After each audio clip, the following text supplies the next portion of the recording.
Thank you for conferring upon me the Honorary Doctorate degree at the 2017 commencement ceremony. I'm sorry I cannot be there in person to receive this high honor. Shiv Nadar University has achieved a remarkable reputation in such a short period of time. Its graduates are now invited to be research scholars at top research universities on a worldwide basis, especially in engineering, math, and science. And of course, both the Indian as well as non-Indian corporations are recruiting other graduates on the campus. This award and recognition means a lot more to me than you might have imagined. I come from a merchant community from Gujarat, where education is not as important as owning a shop and running your own business. I'm also a refugee from Burma. My father and his family went to Burma in 1918 roughly, and they were there very happy running shops and doing merchant trading for rice trading, till Japan took over Burma in 1940 and we became refugees in early 1941. We came back to India, back to the native place, struggled very hard because there was a shortage of anything. There was no milk, no kerosene, of course there was no electricity in those days, and we had no money. I probably would have ended up with no education, grade school education at best, running a family shop in this small village and a town in Kutch, Gujarat. And I'll be earning about 5,000 to 7,000 rupees a month and be happy because I don't know my own potential. I was lucky to have two older sisters.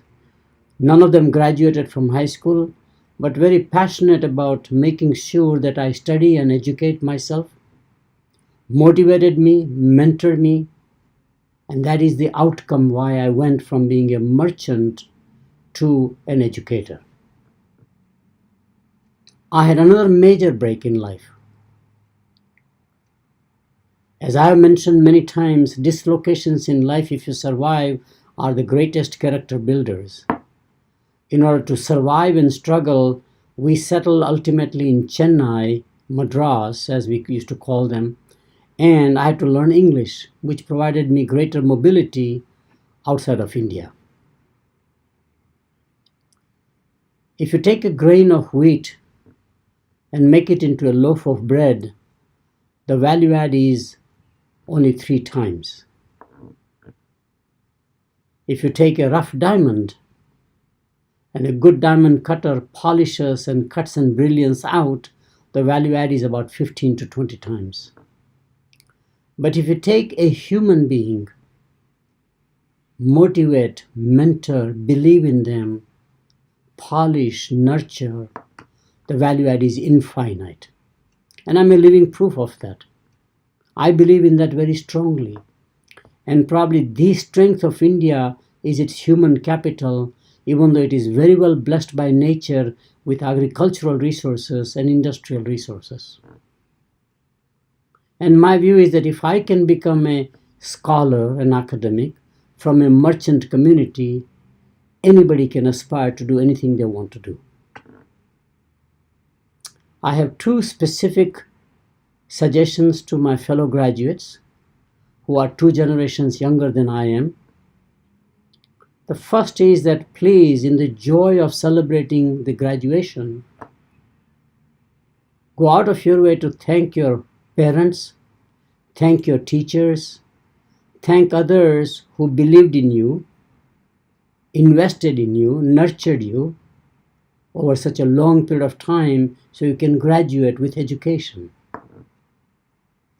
Having that sense of gratitude is very important because we are blessed. You are less than 10% of the population with the level of education that you have received in your life. Somebody recognized your potential and got that potential out for you. And my second request is that think of giving back now.